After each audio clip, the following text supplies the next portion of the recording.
I would like to call the Burlington Regional and Union City School Committee. I'd like to call the Berlin School Committee to order. I would like to call the Wilson School Committee. Okay, connecting. So the first thing on our agenda today is a presentation in regards to the Memory Project. And I don't have a name to... So I'm Carol Mack. Hi, Carol, I'm From sorry. the Visual Art Department here at Tohoto. And this is a project that our older students do for an organization called the Memory Project. And it's a charitable nonprofit organization that pairs art students with children from around the world who are in disadvantaged situations. They might be victims of war, extreme poverty, they may have lost their parents, so they're generally in some kind of a home or a living situation outside of. So the Memory Project takes pictures of these children, sends them to art students, and then the art students do a portrait of the student, and then the portrait is delivered to the student. So their hope is that these children really don't have anything, that it will give them a sense of belonging and that they are cared for or thought about. And for the art students, the hope is that they'll have some global awareness and just as an act of kindness. So we had 33 art students participate this year, and it was made possible by a grant. We were granted in full by the Berlin Cultural Council, which was really awesome. So they gave us a grant of $600, which is $15 per portrait. So they covered the total cost of the portraits and the supplies, the art supplies that we purchased to do the project. So when the Memory Project delivers the portraits, they make a video of the portraits being delivered, and that's what we're going to see.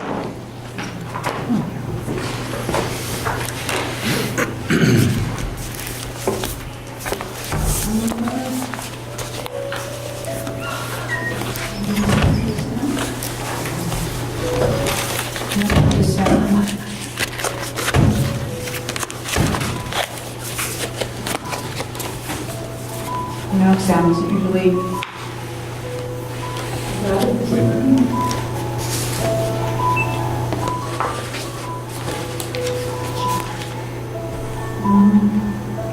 Sorry about the sound. It's okay.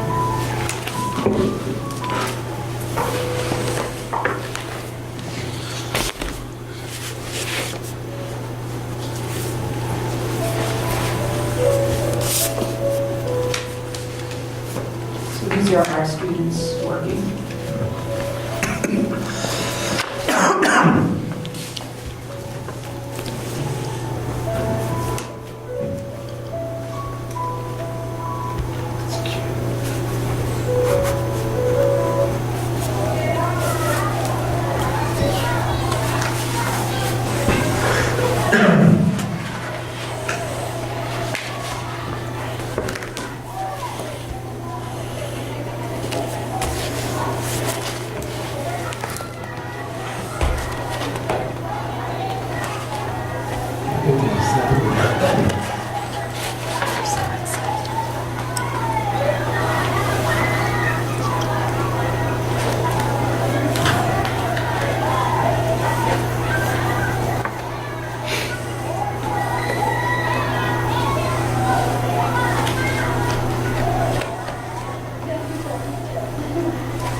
Lovely story. I don't know if I mentioned, but the children this year were from Tanzania. That was lovely. Isn't that lovely? Yeah, and our students that paint these portraits, they take it so seriously, and they really want to do a good job and honor the children. So it's an awesome project for them. I was And I'm impressed sorry, I with their apologize about the portraits. sound. I'm not sure why the sound is not coming through, but Well, Carol, we're certainly challenged often with technology. You don't Thank you for stand your alone. understanding. I have a question, Carol. Sure. So, I'm assuming your students got to see this Yeah. video as well? Yeah. Seeing the response of the students, and what would your students' reactions to that? Oh, they're just so touched. They're just so touched that, to see what it really means to these children and their hard work. Yeah. Great. Is there a possibility you'll be doing this again? This is the third year that I've done it, and now they're asking for, they have Syrian children that are looking for portraits, so I will put it out to the kids. We'll watch this video, and I kind of put it in their hands to see if they'll be interested in doing such a project. Okay. How long does it take from start to finish for the kids to do these portraits too? They'll usually work on them for about a month. Wow. Yeah. Now, is this Oh, a- they take it very, very seriously. So they go slow and, yeah. Is this a particular class of I yours? usually do it with the independent art students. Just because they're more confident artists, they've been in art for a couple of years at that point, and they feel comfortable. Because doing someone else's portrait is really intimidating. So, yeah. Well, that was beautiful. Thank you. for Yeah, bringing okay, it great, out. thank you, and thank you to the Berlin Cultural Council for supporting us, and it was really awesome that they gave us the money for that. And we showed this video at the faculty meeting yesterday to all the faculty and staff to sort of obviously share the incredible work that our visual art department does, but also that the kids do, and the impact that their work has beyond our school. And it also brought a lot of smiles because Friday is World Smile Day. And it's always nice when students can see that art is more than just about making something look pretty or, putting it up on the wall, and they can feel like they're giving back with their art. Yeah. Yeah, and that's Outstanding, powerful. outstanding Okay, so project. I'm glad you enjoyed it. Thank you. Thank you. All right, so we have payroll and payable warrants going around. That brings us to the consent agenda. And Angela, will you start Sure. first? I just want to make one change to the August 29th meeting minutes under, sorry. It's under the report section, under 2, the financial services report. Just the vote for Berlin School Committee, I just wanted to change that to Edward Galt. Mr. Galt motioned to approve the FY17 budget transfer total as presented. So it's a change of person. Change of I person. don't have it in front of me, so I don't. It has Mr. Spencer. So I thought Okay. I should Oh, change it. see, we're not allowed to do that. That's the only change. Okay. So with that change, it's okay on the consent agenda? Yeah. Okay. Yeah. So do I have a motion to approve the consent agenda for Berlin? Okay. Edward's making the motion. You'll notice that we're taking notes. We don't have a recording secretary tonight, so I'll second it. Okay, thanks. All right. Any other questions? All right, all in favor? Aye. Aye. Thanks. That would come to, I have no personal changes recommended, so do I have a motion to approve the consent agendas? So, Second. Any points, discussion? All those in favor? Aye. Do I have a motion for the Berlin-Boylston Regional Union 60 School Committee consent agenda? So moved. Second. All right, motion made and seconded. Is there any discussion? All those in favor? Aye. Opposed? It's unanimous.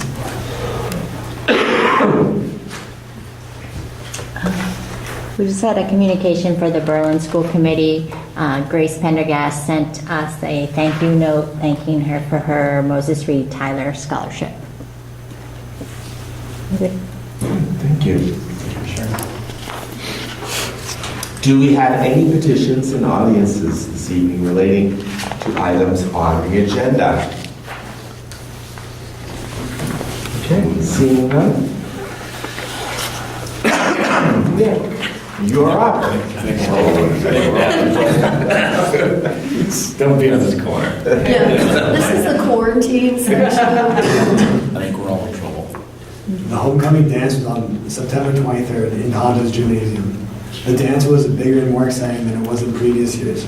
The student council set up voting for a homecoming king and queen, which we did not have before.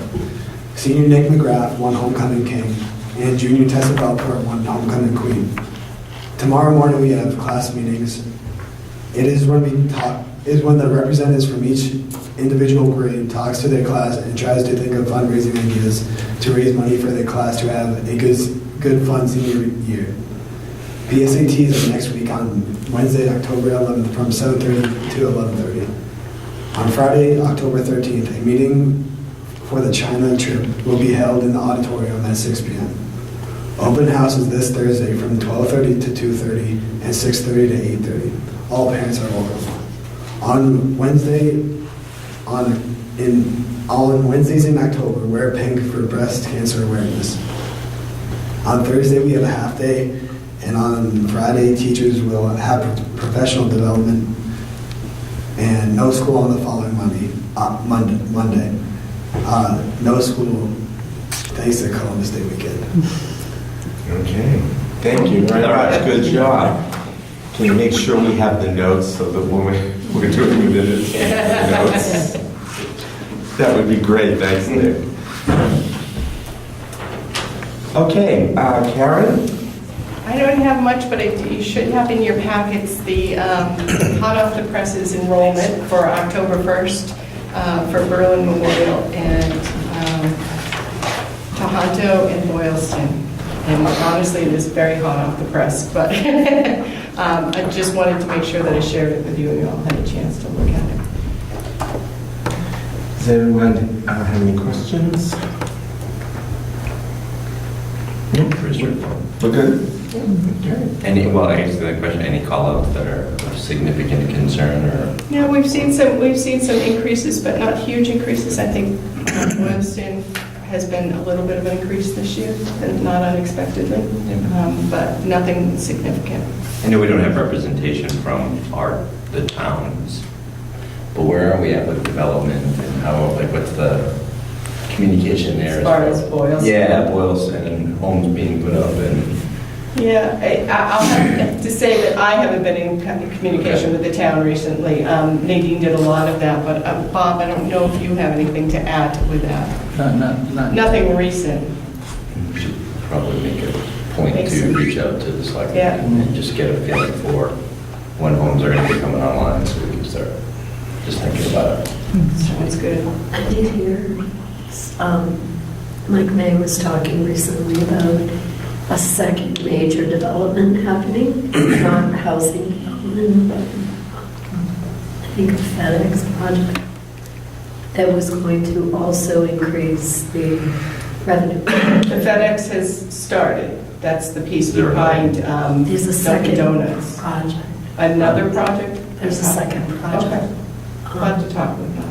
Yeah. Okay. There's a lot up in the air right now. I know there's where the old Camp Harrington was, there's some potential. They're not quite sure what's going to go in there yet. And then some of the other housing that might come along with FedEx project, so. And I was happy to see, it looks like our choice numbers are down by like 10 or so overall from last year to this year, which is probably good when we foresee some development coming. We don't want to overpopulate the schools, so not relying on choice is dangerous, and then your population is dangerous. So I would like to see that trend. We've seen a lot, I know at Tohoto, since they've been in the building, it's sort of been a steady increase. It seems like kids are coming back from, that had been previously choice or Right. gone to Right. even Assabet and things, so. Right, right. And I guess too, on that subject, I really value your opinion, Diane, about what's a good population for this school. So, we'll be looking to your guidance on, Absolutely. I know ACE is not here, but I think we need to start watching the kindergarten numbers at BES as well. He watches them very It's carefully every two year. classes right now, but I think we're on the edge of the Yeah. precipice of a third, so we're going to probably need to look at putting a teacher on. That's going to, That's a number we're going to keep a close eye on this year as we go forward. Last year, we were watching some of them, and at the last minute, really over the summer, we saw a huge movement that we haven't usually had. So that kind of changed our numbers last minute. And I feel like our long-term vision on this was that we were going to continue to see a decrease, and I think the bottom came quicker than expected. Yeah, the building is ramped right up quite a bit in Boylston. Okay.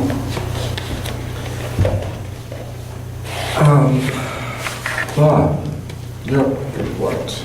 So I have three things, but also just wanted to give a heads up. I see that there's a informational folder for Berlin and Boston that was passed around. So we do have designees in each town to sign warrants when we don't have a school committee meeting. I think it's Jim in Boylston and Angela in Berlin. So when they sign, and usually it's under, just because we have a gap between meetings, we're obligated to, and we should anyways, bring them to the meeting just as informational. So you don't need to sign those, they've already been signed. But the other ones that don't say informational do need to be signed.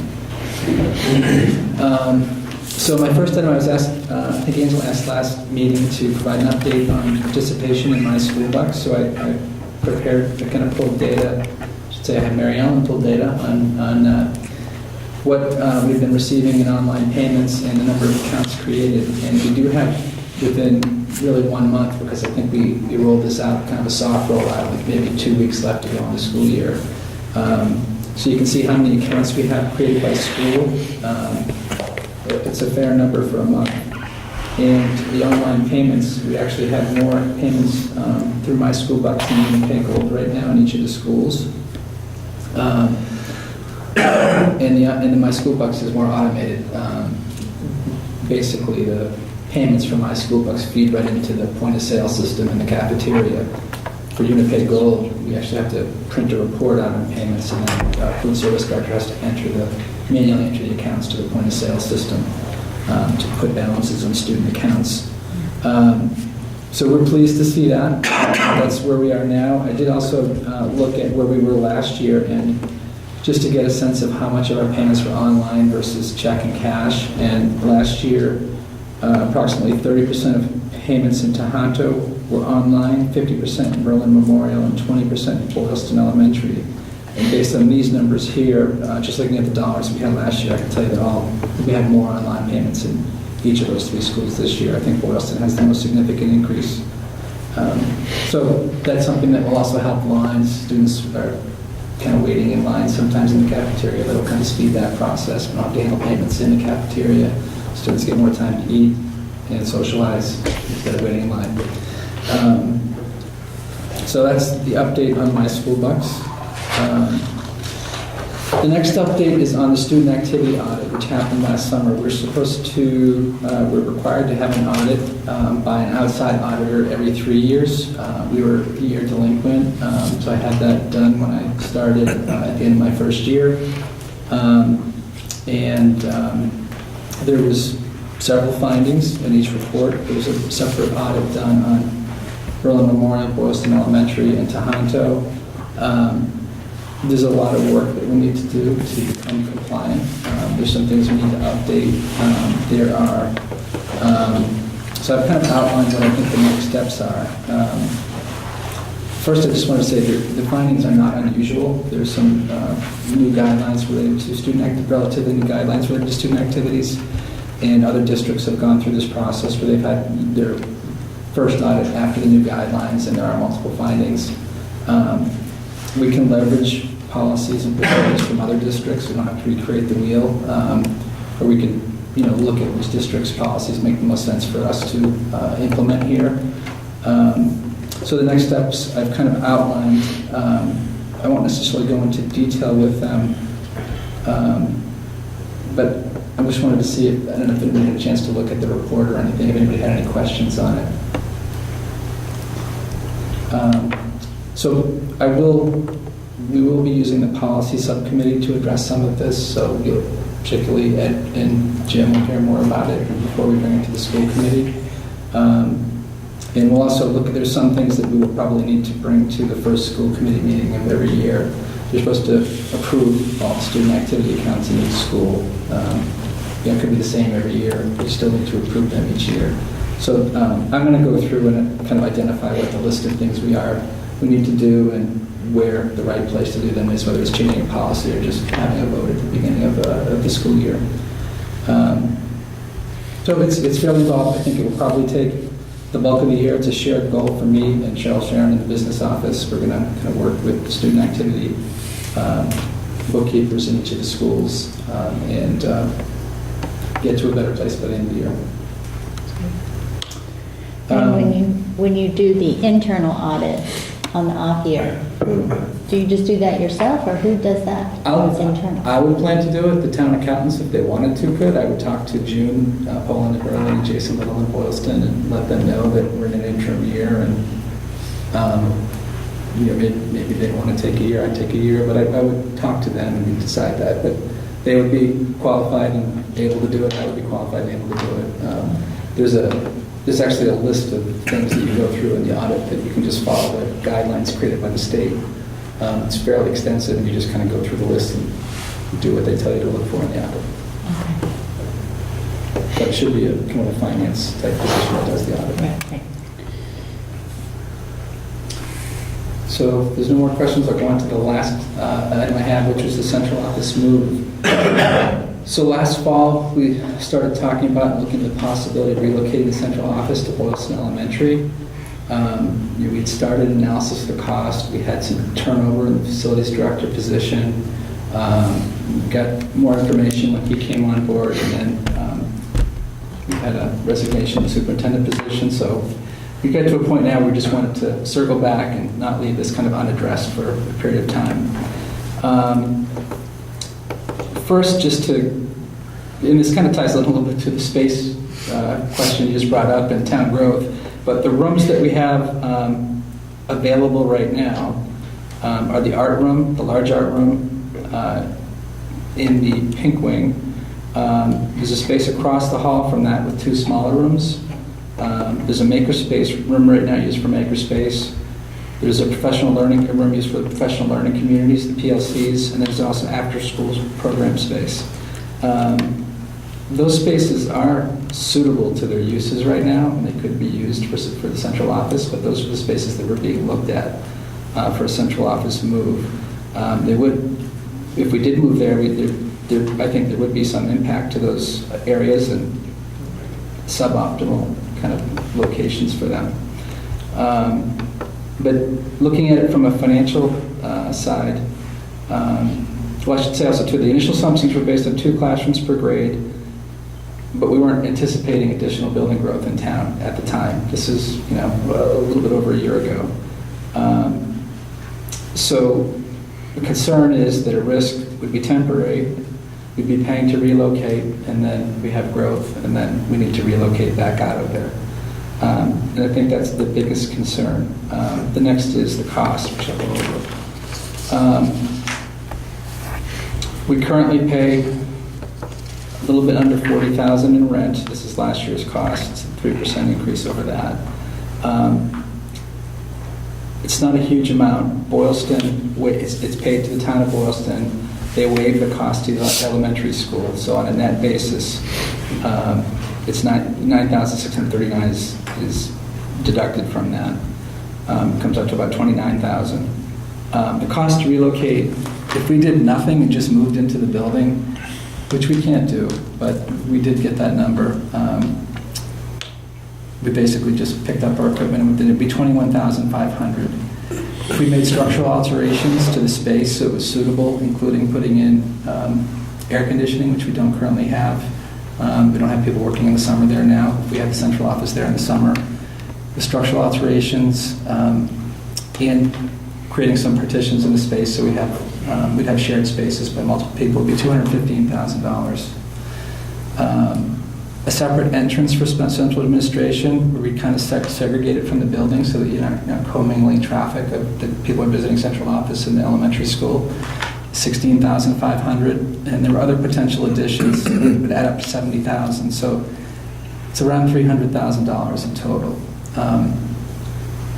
I can go through it in more detail. I've outlined it. I don't think I'm going to. I think it's clear to me that it's not something we should be looking at this time. I don't recommend it. I also think that the cost is significant. There's also, if we were to move, there's also an adverse impact to the town municipal budget in Boylston. They are basically receiving rent from the space right now, and basically we might see some decrease in the school budget if we're able to cover these costs.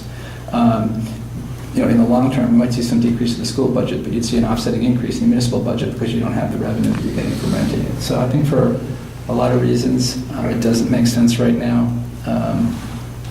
And not the least of which is, aside from the financial, the fact that we're a little bit uncertain about what the growth is. And what we do know, there is growth. We don't quite know what the pace is and how many school children to be in. So I've talked about this with Karen and with our facilities manager, and we can't see a reason to move forward with this at this time. 2 questions, I guess. One is, and this may have changed over time too, is there any sense of urgency of needing to relocate the space that you're in? There isn't. My understanding was at the time there was someone interested in that space that we're currently in. So it might have been a win-win for Boylston if they could rent that space and move us back. But my understanding is that has fallen apart and that's no longer there. I haven't had a recent conversation, I don't know if Bob has, with the town. But, so I don't think there's such a need to have us move out. And so we just wanted to circle back. Bob and I were talking about this week, that we just need to put all the costs down on paper so we could see whether there was a reasonable amount that we could get away with doing this for. And especially looking at the amount of money, but also looking at the growth that we're seeing, pretty consistent in Boylston, it's not making a lot of sense to us right now. I think the second thing is, we've talked before about this could, if we do end up wanting or needing to move the central office, we talked about it as an opportunity to locate it in Berlin as well. And I think that would be a positive thing to explore if we actually need to explore moving. We've had some conversations with Berlin Selectmen, Nadine before me, I haven't personally, but Nadine has had some conversations, and I know that they know that that's a possibility, and there was some conversations as different places came up, so they're always looking at that piece. I also wonder if resolving open question of the regionalization is better suited to be answered first before we start even looking at where offices will be located and Right. I think when there was a need to move and we felt like there might be an imminent need to move, we had to look for something, but at this point, there's nothing imminent. This should probably be a 5 or 10-year plan, looking out and saying, all right, will we outgrow the space? Will the building itself no longer support our ability to deliver what we need to deliver? And it's, to not have to be so quickly reactive that we were kind of looking at. We were looking at quick, okay, where can we go now? There's open space in Boylston. Because that probably will come up again. I think strategic planning is always a good thing. I think that would be, again, you're right, right now we have other plans going on, but I think it's. I mean, forget even the impact of, And it might be helpful when we get rid of some of these subcommittees we're currently all participating in. That we Another one. we could actually add a subcommittee of a couple of folks who'd be willing on the school committee level to take up the ball and communicate with the towns and try to look at it and then do a presentation to us and keep us informed. But I know we don't have the manpower or person power right now for that. So, forget even the impact of the growth in that building. I mean, those classrooms for what they're being used for today are important to that school as it stands today with that. I mean, And I think with kids in there, I know those are some of their favorite rooms, right? So I think it's, this year, we actually saw more growth than even projected. Like, we started seeing growth in Boylston, and a lot of the kids were not coming from the new developments. It was just because people were buying and selling houses there. So we didn't really anticipate that this year. And our current lease has at least another I think it's, 5 years. I think it's 3 or 4 years. that's a good question. Yeah, And- I think it's 2020. I can double check. And we have, I mean, if we did want to vacate, we have to give 18 months' notice. And we can break the lease if we give 18 months' notice, which we're not far from the end of the lease at this point. I'm sure that, my guess is the town would probably be willing to extend. I don't think they see it as the way it's currently set up. I mean, there's a police department there and we're there. I think it's probably easy for them to keep existing renters in there and not have to necessarily do a lot to the building. Understandable. Thanks for bringing this topic to the table, because it was floating out there. I appreciate that. That's good. Any other comments, questions? All right, so we have a bunch of business items, and each committee has to act on them, and they all appear to be the same items, but 3 times. So perhaps we'll go through the item itself and then do it 3 times? Yeah, Does that work Makes for a lot of everyone? sense. yeah. Yeah. There's one addition, it looks like, in Boylston, early childhood specialist. Yes, that might be. Okay, good. So, some of them look different. Let's take it to May. I'm sorry, it's like the brain here is just barely functioning. Lori gave me her call, that's complaining. Start rumors. So the first item is about appointing the interim superintendent to the Aspen Valley Collaborative Board of Directors, which is, I know, something we do every year. It appears to be a routine matter. That is so that I can vote for the districts on the board. Okay. Does anyone have any questions about that before we have the committees do that? No. All right, you want to start, Angela? Sure. Do I have a motion in Berlin to appoint Karen as the interim, to the Assabet Valley Collaborative Board of Directors? Okay, I'll second. Okay. I made the motion. Ed seconded it. And you have monthly board meetings? Are they monthly? Okay. All right. Any other questions? All right. All in favor? Aye. Aye. I would like to request a motion to also appoint Karen for Boylston to the Aspen Valley Collaborative Board of Directors. So moved. Second. Any discussion? All those in favor? Aye. Aye. Do I have a motion for the regional committee? So moved. Second. Okay, motion made and seconded. Aye. All those in favor? Aye. So do you get 3 votes, Karen? 3 votes. Yeah. Okay, so B seems consistent, physical restraint of students.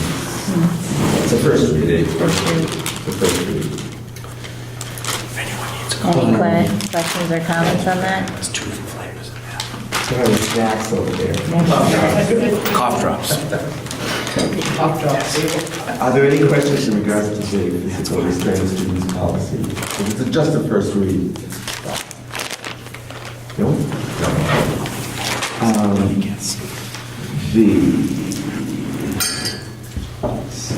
We're having a hard time with these. C is a reaffirm of the head injury concussion policy, JJIFF-R. Which, The reaffirmation. is that a vote? They ask us to reaffirm it by vote every 2 years. Oh, every 2 years? That we've looked at it and the policy subcommittee has looked at it and reaffirmed the policy. So the subcommittee is recommending to us that we do reaffirm. Do we have a motion? Oh, I'm sorry. Berlin, go first. All right, Berlin, do we have a motion to reaffirm? I'll second. Yes, I motioned. Okay. All right, all those in favor? Aye. For the town of Boylston, do I have a motion? Second. All those in favor? Aye. Aye. And for the regional committee? So moved. Second. Okay. All in favor? Aye. Can I just make a comment about this one though, the concussion thing? Yes. I'm thinking in the next year or two that we may start to see changes in some of the policies too, with lots of new research coming out, a lot more concerns. A lot of focus on this topic right now.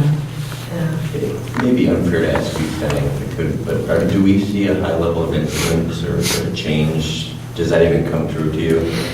Oh, we're seeing an increase this fall season over last fall. Definitely. Is it sports specific or different sports? It's a variety.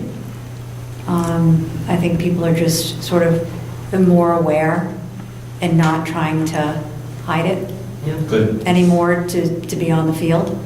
Good. That's a good Because thing. they are aware of the concern, but we definitely are seeing an increase. And do the students get an educational seminar or session on it? So anytime that a student is brought forward and there is a diagnosis of a concussion, there is a specific protocol that the nurse follows, which includes education and follow-up, as well as, an education on what to do as far as academic work is concerned, as far as electronic use is concerned, and sort of additional warning signs and symptoms if they're not seeing an improvement. I wonder if there's like an assembly type of an environment or that we could hold informational for kids in the building, just to make kids start to become more aware of their own. We, at the policy subcommittee meeting, we talked quickly about the idea of, there is the theory out there of the level setting, the pre-stage cognitive testing that some schools will do at the beginning of a year to set a baseline for then evaluating an injury against it. There is a lot of medical, I write about it a little bit more after we met, there is a lot of medical firing back at that as it relates to, it is very based on the kids doing and answering honestly and effectively in this. So I think we'll see some change in that. I don't know if it's something to do. There are school districts out there that are paying for it and making it mandatory, meaning they're bringing in the medical staff to do this actual, or whatever the process is. I can't speak to it. I'm not an expert in it, but It's usually computer-based. computer-based, right? So I think it is something that, if not anything, it does, I do believe it will, it does demonstrate that we are talking about it and very, making sure, especially with the increase. So I think it's something that we should, at a later time, probably talk a little bit more when we're not. We had talked about it with our school physician, and he was not recommending, we talked about it at the policy meeting a little bit, he was not recommending it to us because they're finding that the students, they're very smart teenagers, and they know that they don't do very well the first time, and they kind of fool the test. So it's not as accurate as they would like it to be. They say that the best way is for each student athlete should see their doctor. So that's why we kind of got away from the in-house, let's do the quick physical so you can get out on the field. We want you to see your doctor, and your doctor should have the baseline for you. That makes perfect sense. Yeah. But I think you're right, as time goes on, we're probably going to find other ways to keep I think track we'll of see this that because change. it's a hot It topic. may become, the MIAA is being very aggressive on this subject, so Yeah. a lot of the rules in terms of preventing the injuries on the field are being changed a lot every year consistently. So once they're done doing that, the next step is probably going to be what's the school's responsibility and as these kids start. So, Right. Mike. And I just wanted to make the comment that, here at Tohoto, when a kid goes out for a sport, when they register, they have to mark that they've read that concussion awareness thing, that they've read it. So it's hard to tell if an increase is just because we're having an increase or more kids and parents are actually reporting that a child is suffering from a concussion. Both are probably good. Right, I mean, It's hard the to- awareness and the vigilance of kids, whether it's just more incidents or just more aware. It's good. It's certainly more awareness in the culture generally. So it's not surprising that teenagers and their families are aware of it. Okay, what else on that? Okay, the next one is removing policies. Each committee needs to, has been recommended by the policy subcommittee to remove 4 policies. Angela? So do I have a motion to remove policy DJG, IHAE, IJJ, and IJN? I'll make that motion. Should we care what those policies are? There. Very good note. There. Okay, thank I you. can tell you they were very Right. two-lined basic that were outlined and repeated in other policies. They're being recommended removed based on them being just repetitive. They're redundant, sorry. Thank you. That's all. All right. Any other questions? All right, Berlin, all those in favor? Aye. Was there some? Yes. Good to- Aye. It's seconded. Okay. And following on Angela, the same policies, do I have a motion to remove those policies as stated? Second. All those in favor? Aye. And for the regional committee, policy removal, So moved. I second it. second. All those in favor? Aye. School nurse job description is a first read. This was 1999, the last time it was done, so we did a little bit of updating, and the nurses were part of that updating, so it's just a first read tonight. Okay. Looks nice and thorough, actually. Good. Thanks. Yes. Okay. Nicely done. While we're on the nurses, did we notify them of what we talked about in the last meeting, that they would now be voted in by the school committee? Oh, that's, now that we voted on it tonight, you're right, we'll make sure that they know. That was one of the policies, which one was that? Oh, school committee powers and Oh, yeah, duties. okay. We didn't talk about that with everybody. Right. So that, yeah, the nurses are now voted in, not just named by superintendent.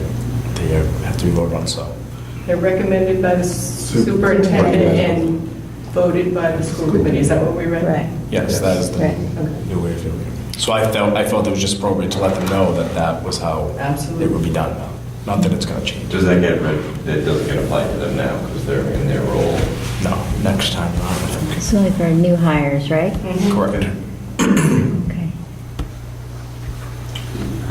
We all set on that? Okay.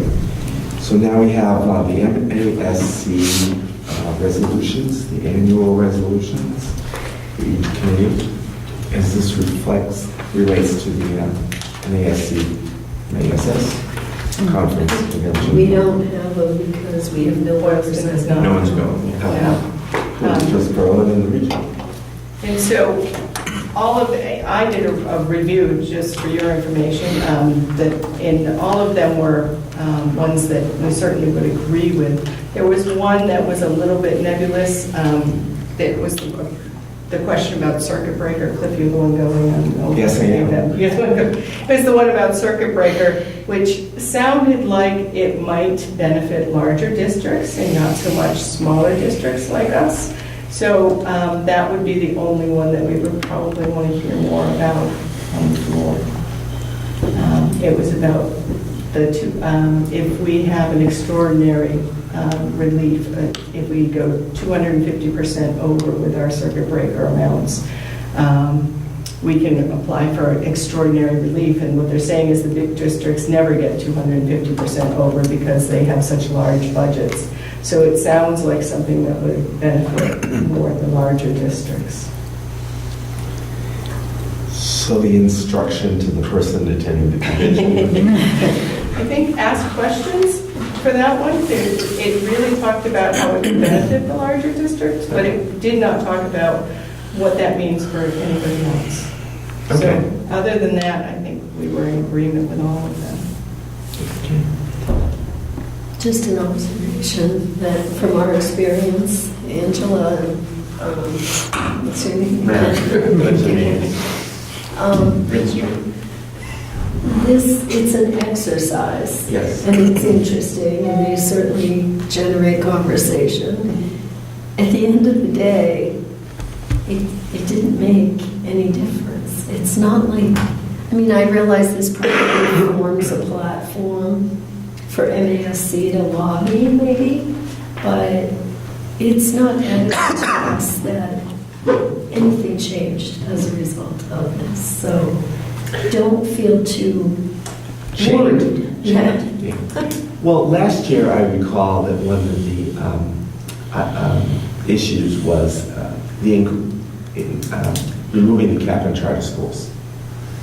So that was definitely an issue that the body was very hot and bothered about. I mean, the room was filled with people who were there for that issue in particular. And there were a whole lot of speakers who came to the table. And vociferous debate ensued. But so that was an issue that clearly was on everyone's front burner because we were leading up to the ballot question. Mm-hmm.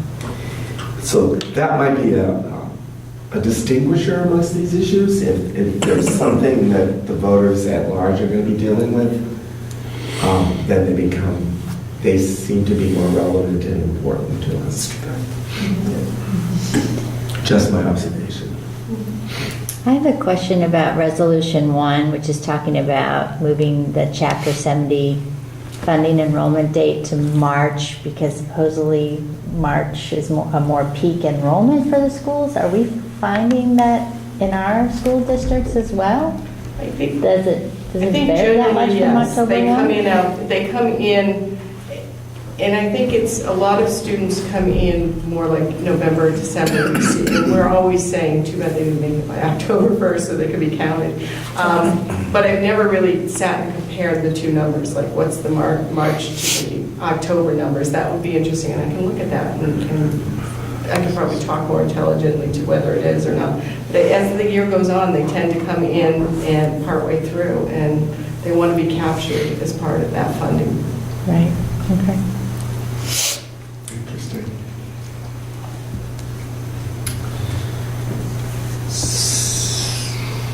So So what would the vote be? It's all, That was yeah. just the resolution. Well, usually in the past, we've kind of given our delegate a direction of how we want him to vote.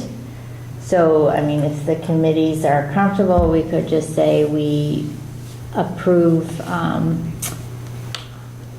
no to resolution 2, which is the circuit breaker, and aye to the other resolutions, rather than going through each one, unless I'm with you. someone has a burning I'm okay feeling with about that. one of them. I'm comfortable with that. Oh, second. All right. So So Berlin for- goes first. Yeah, so for Berlin, do I have a motion that we approve all the resolutions other than resolution 2? Second. Can you make the motion since I'm... Yeah, I'll make the motion. I'll make the motion. Second. Okay, all those in favor? Aye. Okay, thank you. For the regional committee? Make the motion. Okay. Second. Seconded. All in favor? Aye. And Angela? All right, so for Berlin, we have a donation of 2 musical instruments. I talked to the music teacher, and she likes having a couple spares in case the student forgets their instrument. They can don't have to miss out on their lesson. So as a musician myself, I hate to see an instrument go untouched. So I am going to abstain from the vote, but I would wondering if I have a motion from the Berlin School Committee to accept the donation of 2 musical instruments for BMS. I will make that motion. I'll second. Okay. Okay. Any other questions or discussion? Okay, all in favor? Aye. Okay, I'll And thank abstain. you. We have, well, it's in kind of a shared motion, but I guess Boylston Elementary is the founding element, but we are, right here in the words. Do we have a motion? Let me go back to the actual reading. There was a collection for a donation for school supplies for kids at Houston in the amount of $70 that was collected. And to accept via vote that donation to be able to contribute. And all of that was the money that was raised at open house from the parents babysitting, and then they're going to use that money to actually ship all the donated school supplies. So I did donate. Yes, you helped. You said a little bit. I was just saying to myself, I don't remember seeing anybody collecting donations, because you said cost of babysitting, so. Yep. So, do we have a motion to approve? So moved. Second. All those in favor? Aye. Aye. And we have a first read also for Boylston on an early childhood specialist tutor job description. Any member of the Boylston Committee have comments, concern, requested edits? Okay. This is a Title I position. I don't know, Carol, if you wanted to say anything about that position, this Title I funded. Yeah, we had the opportunity because of an increase in the Title I funds this year to support this position. It's a .4 position, and it's focused on primarily K and 1. It has no impact on the budget at all, so it's a good thing, yeah. Boylston's done. Okay, for the regional committee, we now have the Tohoto rental fees. And this was, Bob looked at it with the policy subcommittee, and fees that were for each person who's renting and what the fair amount was. And I think, Bob, in the past, it was basically one cost, whether it was an hour or it was all day that you rented the place. And so this is now broken down to how many hours of use you need the facilities for. That's correct. And just for example, it was $50 a day to use the athletic fields. It didn't matter if you used it for an hour for the whole day. So this is what we're just trying to do, is to eliminate the inefficiencies in the policy and have some structure to the prices, break it out so it's different by youth, nonprofit, profit. It also enables us to, we would look at this potentially in the future. We haven't really looked to make significant increases in this pass. I think we just wanted to get people used to the different rate structure. There are some slight increases, but then we'll look at it, we'll benchmark, see where we are. I think we're probably around the median of other schools that we compete against. But there's other districts that certainly collect a lot more money. This can help defray the cost of maintaining our fields. We spend a lot on our fields, not as much in the gym, but the athletic fields outdoors was the biggest concern. I know we've done work on the softball fields, the baseball fields, and we'll continue to have to do that. So this is a step towards getting some more money to offset that and not have it be kind of all borne by the taxpayers funding the school, but by people using the fields that are outside the school as well. Well, who are the people or organizations most likely to be impacted by this? There's a unit that has a club like a club softball or baseball team. Baseball, Mizuno. Mizuno. Yeah. Mizuno uses a softball field for their AAU baseball program because of the size of the diamond. Yeah. That's one I know specifically. They play both actually too.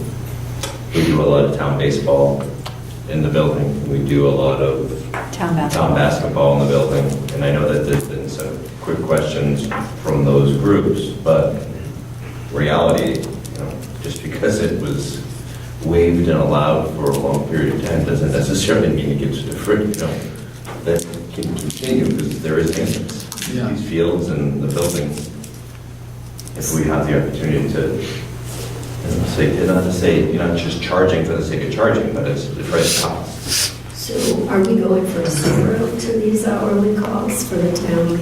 No, we charge $50 a day in the past for athletic fields, $100 a day for the gym. We're moving to 50 for for-profit entity, $50 per hour, the minimum 2-hour rental, $40 for a nonprofit for the gym. So not from 0, but moving $100 a day. We would be, from a school perspective, forgetting, kind of what the impact is to a community group that wants to use it, but we'd be better off for the money we're getting from baseball, just not using it in the summer. It's the wear and tear you put on it for what we're getting. So this eliminates the inefficiency. They would probably still be getting a better deal than a lot of places they are. I'm sure there's some places that might be less that are probably not that nice, but I feel like what we're proposing is fair. It's not excessive by any means. And it's a transition to kind of a more fair rate structure. And I'm sure people who are getting a deal now aren't necessarily going to like it, but we're doing what we need to do for the school district. I think Diane shared that you've already had conversations with some of those groups, and they're aware that the prices will be Had possibly conversations changing. with Team Mizuno when we began the discussion, and they had no issue with, what we were looking at as an increase. That's great. That's good information. Thank you. Maybe you didn't increase them enough. Baby steps. And I think Peter did mention there are some costs going to be incurred in the next year. I think he talked about the track and The some resurfacing of the track. other things that are going to be coming up the next 3 to 5 years where we are going to be asked to approve some money and allocate some money for those. We redo the gym floor every year. And we're going to begin, in the auditorium, lights are going to begin to, be needing to be replaced, as well as upkeep on equipment. So all those things add up. So we're looking for a motion to approve the fee structure? Yes? The new fee structure. Yes. For Tohoto. For Tohoto. Motion, second. All right, motion second. Second. Further discussion? Okay, all in favor? Aye. The next thing is overnight trip to Hershey and Gettysburg, Pennsylvania. Approval. Diane, do you want to talk about this? They do this every year with the band, correct? We did it 2 years ago. 2 years. With band and choral students. They're asking to once again do this trip in the spring. And it is a combination of a performance and a history trip for the students. I think it's important, I was talking to Karen the other evening, I think it's important that we make sure that we continue to offer affordable trips in our own country, as well as, you know, the experiences of students going overseas as well. So this trip was very successful the last time it was taken. And students that I've had personal conversations with students who were on it previously, and they said it was one of their best trips that they have taken. So, you know, I support 100% Jeremiah Gallant getting this trip organized. Okay. Do I have a motion? Moved by Lori, seconded by someone? Second. By Matt. All those in favor say aye. Aye. Lori, an update on your work? Yes, just a brief update. The last meeting of the regionalization subcommittee was September 14th. We continue to enjoy, I think, extraordinary attendance. It's really been very, very positive, lots of engagement and conversation. At our last meeting, Russell Ducre was present, and he was able to work through we had some specific issues that we wanted more guidance and information about. One of the things we spent a significant time talking about was governance, and he had gone over what were standard options. I think there were 5 options that are sort of allowed through statute, and we preferred option 6, so, which really had to do with the timing of elections. The option that was our preferred option by statute would require that we do biennial elections in November, which for school committee, which would be a change for our community.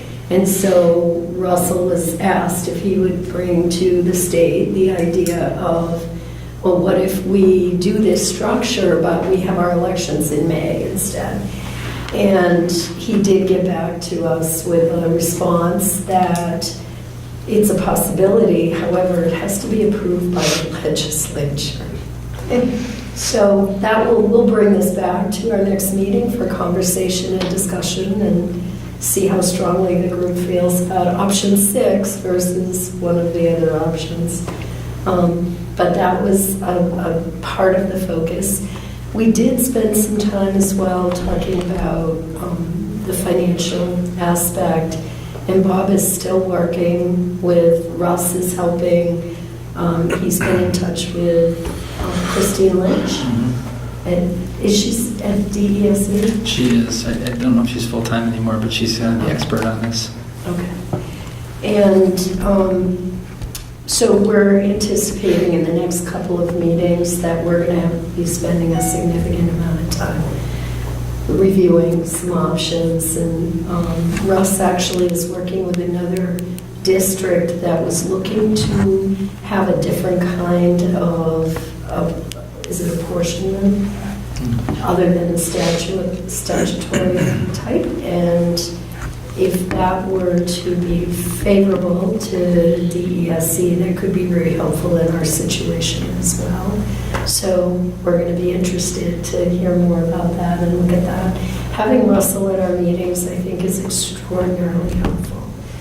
Another piece that was discussed briefly, and it's really starting to happen, is people have volunteered in the group to talk with other districts who have regionalized. And the first report we got was from Harwich, I think it's the Monomoy district, Chatham and Harwich. And some incredibly helpful information. Particularly, they shared with us their actual regional agreement. So that provided some really helpful information in our committee to really look at some additional things that we have to make sure we decide as we move forward on this. You've had some contact with Northborough, Southborough, and Mike Brule has talked with Air. No, Acton Boxborough, I think. Oh, Acton Box. Yeah. You're Air Shirley? I'm Mayor Shirley. Okay. Yeah, Northborough, Southborough was informational at best. Yeah. They're in a similar structure and are comfortable where they are. Yeah, Matt asked the question brilliantly, and they still didn't really answer it. Because they acted like, oh yeah, well, this is our structure, and we regionalized a long, long time ago. Well, they're like we are, they're partially regionalized. And they did have an attempt a few years ago. And that's really what we were interested in learning about. And the way he put it, it was really clear. That's what we were looking for. And they just sort of took the superficial. Yeah, I bet you there's a little sense, I mean, they're 9 through 12 regional, right? So everything below is town-based. So I think that there's some sensitivity to the subject is my guess. That's the general feel. Even on the calls I had with them, there was a kind of a quickly dismissive. Unfortunately, due to their location, that is what many of the residents of these communities fall back on as well, is the success of their alignment that they have there. Oakland's a fantastic, very well recognized school, so they're not. That's when you have communications out in communities, you get a lot of all. They may seem to make it work there, why? Unfortunately. The topic of communication was a big topic. We have had our first newsletter. We are going to be having a second one shortly, and decided we would do newsletters monthly until we get to the spring, and then we would increase frequency. We do still need to post some FAQs on the website, and the group actually brainstormed a number of other strategies, some good strategies for reaching. We feel like we can reach parents.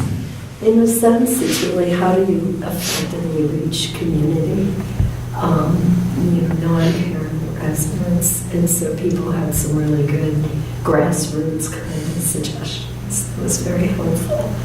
The next meeting is October 26th. And I think that's it. Angela? I don't think we have anything past that scheduled yet. Yeah, I think we do have a November. Do we? I think we did November 14th, maybe. I'll look it up and let you know. We did schedule, I think, in November. That's the last one we scheduled. We also had discussion about the idea, we had talked a long time ago about doing public forums in the fall. And the group felt that we really need and want to be a bit further along before we have the next round of public forums, so that we actually have information we can share. And it's not, this time around, it won't be just about getting feedback. It really will be about, here's what we're thinking about governance, here's what we're thinking, here's how the financial piece will work, here's how, and another topic I do want to just touch on, the teachers' unions have already started conversations, which I think is very positive. So there, as we learned from Russ, we cannot drive that process. They need to drive that process for themselves, and they're starting to.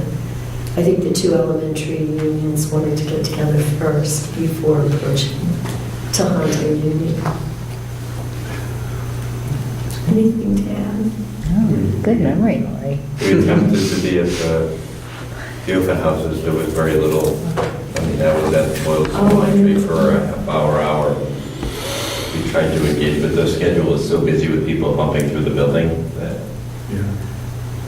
And we were available. That's what our goal was, to be available and try to, initiate a dialogue. But what I found in Berlin is you had to be pretty aggressive. Yeah. Like I had to go over to people and say, "Have you seen the newsletter?" It felt a little intrusive. It wasn't easy. People weren't flocking to the They table were to ask questions. listening to the bell to get to the next. Well, there's so much going on, right? There's so much with the PTO groups and the other groups that are doing their things. It's kind of like, as a parent, you walk in the door and you were just hit with a barrage of items that you're supposed to, oh, did I order that? Did I do Worrying this? about regionalization. Yeah. And I think your point is well taken. You made the effort. People are going to have to acknowledge that you were there, you did try to make yourself available. We are planning, I'm planning to be I can be at the evening session. So I would love some help so that maybe we could trade off and I can go to some of my daughter's classes. But if others are going to be at the evening session on Thursday, that would be helpful. Well, I know you're not the Your dance card's full.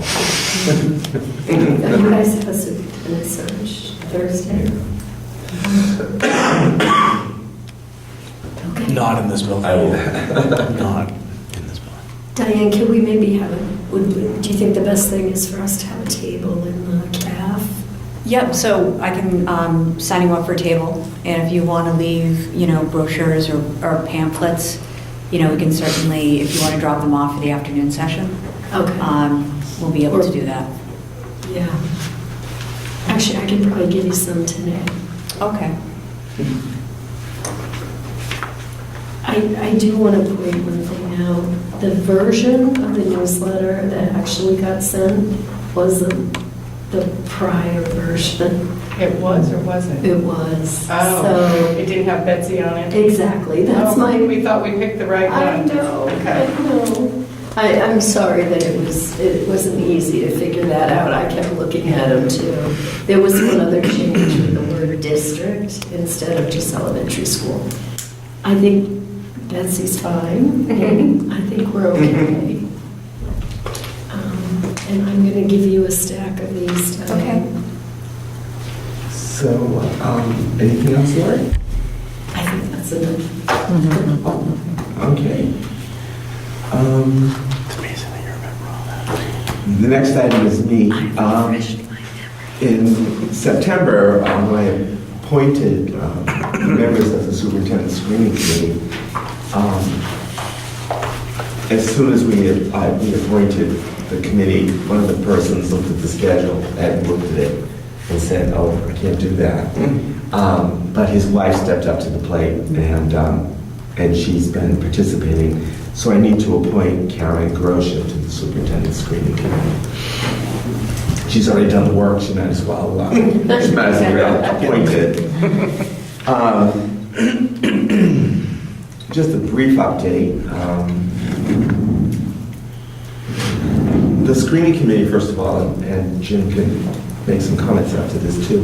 The screening committee's been terrific, I have to say. It's been a great group of people with all the constituencies that we reached out to participating.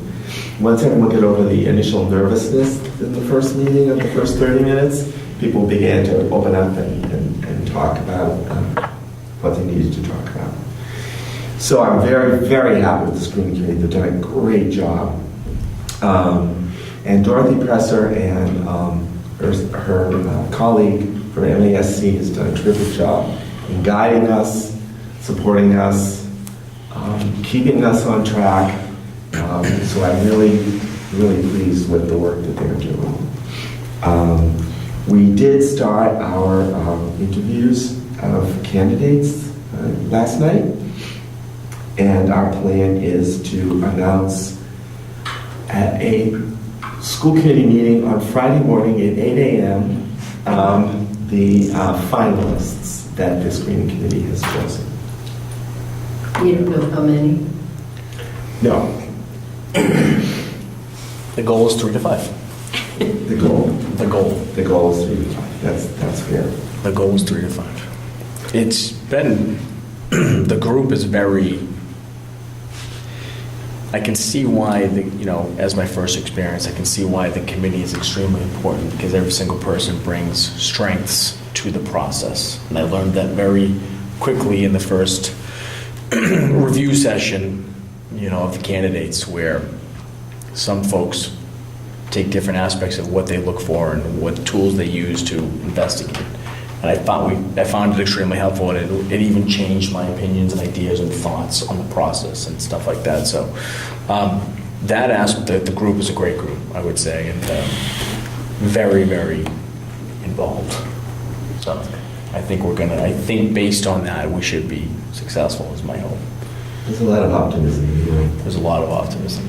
Do you have good candidates? There's a lot of optimism in the room. That's what you get. That's all I get. Well, we all have to sign a non-disclosure agreement, so. Oh, understood. And committee members need to pencil in that once the finalists have been selected this Friday morning, Dorothy will be putting together a school visitation visit process. What did I just say? She's got to schedule out the school visitations for the candidates. And I told her that given my schedule, I would be able to attend all of those, but I don't want to be the only school committee member who's going, because it puts a burden on me when we get to doing the interviews and conversations as a school committee member. So as soon as we have the schedule, I will share it with you, and if you can join me, great. That would be appreciated. And there's no specific number. If it's one person who's coming with me, or two or three, it doesn't matter. Dorothy recommended that there be one person who is at all of the site visits, so that there's somebody who has the perspective of all of them. But if there's someone else who can make it happen, that they go to all of them, that's great too. They will start being scheduled the day after Columbus Day, but I don't know the days, I don't know the times, and I certainly can't tell you where they are. Right. Okay, right. That's where you go out to the candidates' current location? Yes, Correct. that's where we go out to them, and that's first. Mhm. Then the next piece is they will come to us. And we're still, Dorothy and I are still in conversation about how that's going to work. Because one option is, which is not an option I wanted to entertain, but there is the option that when a candidate comes to the school district, that's when the school committee would have a meeting and interview them.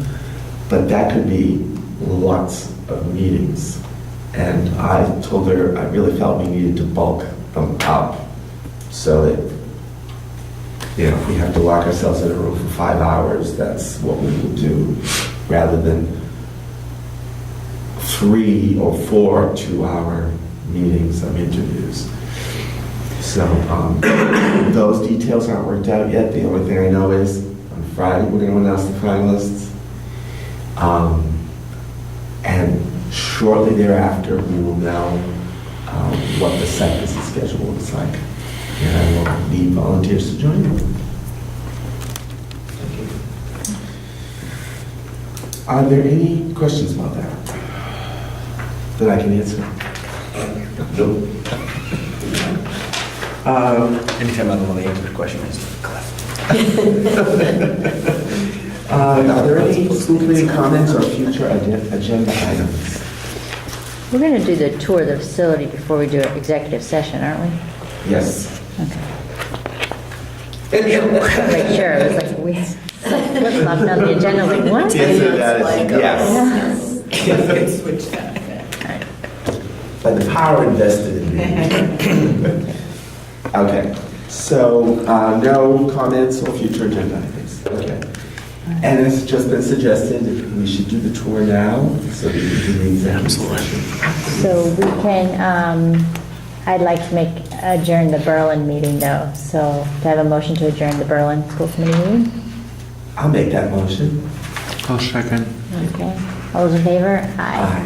I'll make that same motion for the board of school committee, or request of the motion. So moved. Second. All in favor? Aye. When we do the tour, are we still in session? Yes.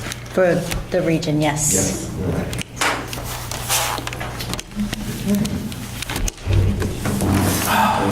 My motion will be next Tuesday.